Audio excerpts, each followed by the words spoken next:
The lights blaze across the stage, the silence in the room heavy, thick, electric. The audience knows this is not a routine debate. It is a collision of two worlds so violently different that sparks are inevitable.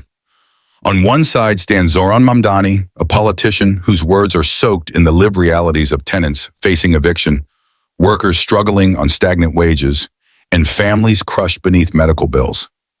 His eyes burn with conviction, his voice sharpened by urgency, a representative of the millions left behind. On the other side, Elon Musk, billionaire entrepreneur, the face of futuristic innovation, the emblem of technological ambition, and the symbol of wealth so vast it has reshaped entire industries. He stands calm, confident, a man who believes progress is measured by rockets in space and factories on Earth. The silence does not last. Mamdani leans forward, his voice exploding into the still air like thunder. We are told this is the age of innovation, that technology is advancing faster than ever before, that human civilization is at the edge of miracles. Yet in the shadows of your rockets and electric cars, millions of families are barely surviving. What good is a spacecraft to Mars when people here cannot afford rent? What good is AI when children go to school hungry? You tell the world you are pushing humanity forward, but what humanity is left behind in your race to the future? If freedom is the ability to live with dignity, then the society you defend is not free. It is enslaved by inequality. The audience gasps, applause erupts, the energy surging like a storm breaking loose. Musk waits, steady, his voice calm but edged with fire. Zohran, your passion is clear, but your vision is narrow. Progress has never come from slowing down ambition. It has always come from those willing to take risks, to innovate, to dream bigger than the present moment. Space travel, electric vehicles, global internet, all of these create opportunity, technology that eventually improves lives. You criticize the future because the present is imperfect, but if we abandon innovation for redistribution, we trade possibility for stagnation. Poverty is not ended by tearing down ambition. It is ended by creating abundance. His words ripple through the hall, his supporters erupting in cheers, their voices clashing with boos. Mamdani fires back, his words fast, relentless. Abundance for whom, Elon? When wealth multiplies in your hands, how much of it reaches the cashier at your factories? How much of it lowers rent for the families evicted by rising costs in cities you gentrify? You speak of abundance as though it trickles down by magic, but the truth is it pools at the top. You promise the future, but what you deliver is a fortress where the rich thrive and the rest are locked out. That is not abundance. It is extraction, disguised as progress. The hall shakes with cheers, jeers, chants. The clash no longer polite but ferocious. Musk raises his voice, sharp now, cutting through the uproar. And I say your obsession with redistribution is a recipe for mediocrity. Innovation requires visionaries, risk takers, capital willing to bet on the impossible.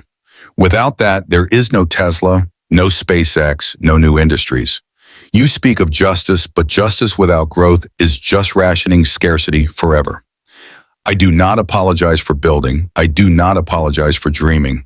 Because without those dreams, there is no future at all. The audience is divided, a storm of approval and outrage, as the debate spirals into a battle not only of words, but of entire philosophies. Justice versus innovation. Equality versus ambition. Survival versus progress. The air inside the hall is thick, a storm of voices rising and falling, as if the audience itself is part of the debate, torn between awe and outrage, between hope and fury. Zohran Mamdani grips the edge of his podium, his voice a fire that refuses to dim. Elon, you glorify innovation as though it is a gift handed to humanity from your own ambition. But innovation without justice is just another mask for inequality. You say jobs are created, opportunities opened, but tell me, how many of those jobs pay enough for a worker to live without fear of eviction? How many opportunities are real when entire communities are priced out of the very neighborhoods where your companies expand? Technology should not be a ladder only for the rich. It should be a bridge for everyone. Yet again and again, the bridge collapses beneath the weight of greed. And when you call this progress, you are not leading humanity forward. You are leaving it behind. The words crack like thunder, the audience surging with applause and chants. Musk stands unmoved, his eyes sharp, his voice steady as steel. Zohran, you confuse ambition with greed. Do you think it was greed that pushed humans to fly? Was it greed that drove scientists to cure diseases? Was it greed that built the internet? The same tool you use to amplify your arguments today? Ambition has always carried risks. And yes, not everyone benefits equally at first, but progress spreads. The car was once a luxury for the rich. Now it is a tool for millions. The same will happen with space, with AI, with clean energy. You call it inequality, I call it the natural rhythm of innovation. It starts with the few, then it changes life for the many. That is how history works. His supporters cheer, their voices echoing like waves breaking against the walls. Mamdani shakes his head, his words surging forward with even more urgency. History also tells us another truth, that without struggle, without intervention, the many are left waiting forever. You speak as if progress trickles down by destiny, but destiny has always been written by those with power. It was not the generosity of the wealthy that ended child labor. It was workers who fought. It was not the goodwill of corporations that gave us weekends or safety standards. It was movements. It was government. It was pressure. And today, when workers in your factories collapse from exhaustion, when communities suffocate under skyrocketing housing costs, we are told to wait again, to trust that eventually progress will reach them. But how long, Elon? How many generations must suffer so that your vision can shine? Justice delayed is justice denied. The audience rises with thunderous cheers, others shouting in protest, the atmosphere electric. Musk raises his voice now, no longer calm but edged with fire. And what you call justice, I call destruction of incentive. If every risk taker is punished, who will dare to dream? If every reward is confiscated, who will fund the future? You want the fruits of innovation without the roots that grow them. Progress requires capital, and capital requires reward.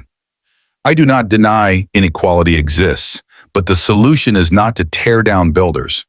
The solution is to inspire more of them, to expand opportunity through ambition, not bureaucracy. The hall erupts again, divided in half, cheers and boos colliding like storms, the debate spiraling higher. Mamdani leans forward, his final words in this round delivered like a hammer against stone. And I say ambition that feeds only itself is not vision. It is vanity. A future built for the few is no future at all. If progress leaves millions behind, it is not progress. It is abandonment. And if the wealth of innovation is not shared, then it is not building humanity, it is building walls. The studio shakes, the clash of applause and outrage rising like thunder as the storm of words refuses to break. The studio feels like a furnace now, the air crackling with heat from two clashing visions that refuse to bend. Zohran Mamdani stands tall, his voice carrying not just urgency, but defiance, a rhythm like protest chants echoing through the streets. Elon, you speak of capital as if it is sacred, as if innovation cannot exist without billionaires hoarding wealth like dragons sitting on piles of gold. But history does not remember the names of financiers. It remembers the movements of people, workers who rose to demand rights, communities that fought for housing, activists who forced governments to recognize their humanity. Without them, your factories, your rockets, your algorithms mean nothing. You talk about expanding opportunity, but who decides who gets invited? Who controls the gates? You. And when you alone decide, the future becomes your property, not humanity's. That is not leadership. It is monarchy in the age of machines. The audience erupts, cheers roaring like fire, while boos crash like thunder, the storm inside uncontainable. Musk tightens his grip on the podium, his voice sharper now, every syllable cutting with precision. Zohran, you accuse me of monarchy, but I build what others say is impossible. I risk billions where governments hesitate. I launch rockets when committees would still be drafting reports. You talk about movements, and yes, they matter. But without innovation, movements achieve nothing. Protest alone does not put food on the table or energy in the grid. Protest does not invent the vaccine. It does not build the battery. It does not land on Mars. Innovation does. And innovation requires freedom. The freedom to take risks, to succeed, to fail. You want to weigh down that freedom with endless regulations and redistributions. But if you strangle risk, you strangle the future. His words reverberate across the hall, his supporters chanting his name. Mamdani surges back, his tone aflame, every word a drumbeat. And what good is the future if it abandons the present? What good is Mars if Earth is unlivable for millions? What good is technology if its fruits are locked behind walls of wealth? You celebrate risk, but it is not you who pays when workers collapse from exhaustion, when tenants are priced out by rising rents, when communities drown under pollution. That risk falls on the many, while the rewards flow to the few. And you call that freedom? No, Elon, that is not freedom. It is exploitation written in the language of ambition. The crowd explodes, the noise deafening, the moderator struggling to intervene but drowned out by chants and jeers. Musk raises his hand, his voice rising to match the storm, no longer calm but blazing. Exploitation. Tell that to the thousands who have jobs because of the companies I built. Tell that to the engineers who dream because I gave them the platform to do so. Tell that to the nations that will one day benefit from renewable energy or colonization of space. You reduce every ambition to greed. But what you call greed, I call drive. Without it, humanity stalls. Without it, we remain trapped in the same cycles of despair. You want to solve inequality by dragging down those who build. I want to solve it by creating abundance so vast it spills over for everyone. That is the difference. The hall erupts again, applause colliding with outrage, the clash now volcanic. Mamdani does not pause, his voice trembling with passion, his words surging like a verdict.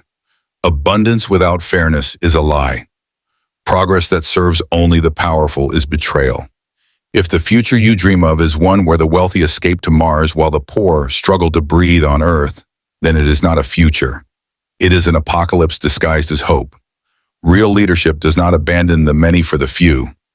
Real leadership builds a world where dignity is universal, where justice is the foundation, where progress is not measured by rockets, but by the lives of people who can finally live without fear. That is the future I fight for. The audience roars, the noise shaking the very foundations of the studio, the storm at its fiercest point yet. The storm inside the studio refuses to calm.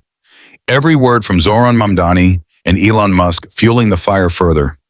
Every sentence like lightning splitting the air. The crowd is on its feet now, some chanting Mamdani's name like a rally, others shouting for Musk. The clash of voices so loud the moderator is reduced to a shadow on stage, powerless to regain control. Mamdani grips his podium tighter, his voice a tidal wave of rage and conviction. Elon, you glorify jobs. But tell me, what kind of jobs? Jobs where workers are monitored every second, timed like machines, punished for slowing down? Jobs where unions are crushed, where safety is sacrificed for profit, where human beings are treated as disposable parts in a system designed to maximize your wealth? You build rockets and cars, but you build them on the backs of workers who can barely afford the very products they create. That is not progress. It is feudalism painted with a futuristic brush. If we cannot secure justice on Earth, then your dreams of Mars are not salvation. They are escape routes for the rich. The hall erupts, chants pounding, applause deafening, some in fury, some in awe. Musk raises his voice above the chaos, his tone cold and sharp. Zohran, you speak as if workers are slaves, as if they gain nothing from employment. Tens of thousands of people work in my companies because they choose to. They are not chained. They are building the future. And in return, they gain skills, wages, and the pride of knowing they are part of something greater than themselves. You demean them by reducing their labor to exploitation. Without ambition, without enterprise, there are no jobs at all, only stagnation. You may not like how capitalism looks, but it is the only system that has lifted billions out of poverty. Tear it down and you will destroy not just my vision, but the dreams of millions. His supporters roar, their chants drowning out the boos from the other side. Mamdani slams his fist on the podium, his voice surging with unstoppable energy. Lifted billions out of poverty, and yet billions still remain trapped. You boast of lifting people up, but you ignore how many are kept down. Capitalism as you defend it is not a miracle, it is a pyramid, and pyramids are built on the backs of the many for the glory of the few. Workers are not free when their choice is starvation or exploitation. Tenants are not free when their rent rises higher than their wages. Patients are not free when their medicine is priced higher than their lives. You call this freedom. I call it chains polished to look like liberty. True freedom is not just the absence of shackles. It is the presence of dignity. The audience explodes again, thunderous cheers rising from one half, furious cries from the other, the noise almost breaking the ceiling. Musk fires back, his words sharp, cutting through the din. In what you call dignity, I call dependency. A system that promises to shield everyone from hardship destroys the very incentive that creates prosperity. You want guarantees, you want protections, but protections come at a cost. Innovation dies, risks vanish, progress halts. You think you can build a perfect world by regulation and redistribution, but all you build is bureaucracy, inefficiency, collapse. Humanity does not thrive by being coddled. It thrives by being challenged. Yes, inequality exists, but the answer is not to smother freedom. It is to expand it, to let more people rise by their own strength. His supporters roar louder, clapping, cheering, chanting his name. Mamdani raises his voice above them all, his words final in this round, his tone like a hammer striking steel. And I say no society is truly free if millions are condemned to lives of struggle while a handful soar. Freedom without justice is not freedom, it is privilege. Progress without fairness is not progress, it is betrayal. And a future built only for the few is not a future at all. It is the end of humanity disguised as vision. The studio shakes violently with the roar of the divided audience, the clash of voices so powerful it feels as though the walls themselves could crumble, and yet the storm is not over. The final blow has yet to land. The studio feels as if it is about to burst open, the lights glaring, the cameras struggling to capture the frenzy, the audience a living storm that refuses to calm. On one side, Zohran Mamdani leans forward, his voice a roar forged from frustration and hope, carrying the weight of millions whose stories rarely make it to such a stage. Elon, you speak of freedom as though it is measured only by your ability to dream, to build, to launch rockets. But freedom cannot just be for the dreamers who already own the sky. Freedom must also be for the mother who prays her children won't be evicted, for the worker who wonders if tomorrow's paycheck will feed their family, for the patient who fears the bill more than the illness. If your vision of the future does not include them, then it is not a vision, it is a mirage. We cannot build Mars while Earth is still burning. We cannot celebrate innovation when dignity is denied. And we cannot call a society free if justice is not its foundation. His words strike like lightning, the crowd erupting into chants, stomps, applause so thunderous it shakes the floor. Musk stands unshaken, his eyes blazing, his voice sharp and unrelenting. Zohran, your passion is undeniable, but your logic is dangerous. You think justice can be engineered, that dignity can be legislated, that innovation will bloom under the weight of regulations and redistributions. But history tells us otherwise. The greatest leaps of humanity were never born from bureaucracy. They were born from visionaries willing to take risks, from pioneers willing to fail, from dreamers unafraid of inequality along the way. You condemn me for dreaming of Mars while Earth has problems, but it is precisely because Earth has problems that we must dream bigger. Without ambition, without boldness, we stagnate. Poverty is not solved by cutting ambition. It is solved by expanding it. His supporters erupt into deafening cheers, chanting his name as though the future itself depended on him. Mamdani does not hesitate, his voice blazing, raw with conviction. And I say ambition without fairness is theft. Progress that abandons the many is not progress. It is abandonment. You talk of visionaries, but vision without justice is just vanity. The poor cannot eat dreams. The sick cannot live on promises of the future. Humanity cannot survive on rockets while the foundations of Earth collapse beneath us. If your ambition soars while millions fall, then it is not leadership. It is betrayal dressed as innovation. The audience explodes again, the storm cresting higher, the clash of cheers and boos almost unbearable. Musk slams back, his voice rising like fire. And I say justice without freedom is tyranny. You would chain innovation to endless oversight, drag ambition into the ground with bureaucracy, and call it fairness. But fairness at the cost of freedom, no fairness at all. It is control. Progress must be messy, uneven, risky, because that is the nature of freedom. And freedom is the only soil in which humanity can truly grow. His words echo like thunder, the audience splitting into chaos, each half shouting for their champion, the roar shaking the studio to its core. The moderator's voice is lost in the storm, the camera zooming in on Mamdani and Musk, their eyes locked, their words still vibrating in the air long after they fall silent. And then, abruptly, the debate ends. Not with resolution, but with a question that refuses to fade, a question carried out of the studio, into the streets, into every home where people watch, argue, wonder. Will the future belong to justice without freedom, or freedom without justice? The silence that follows is not peace, but the echo of a storm still raging in the hearts of millions.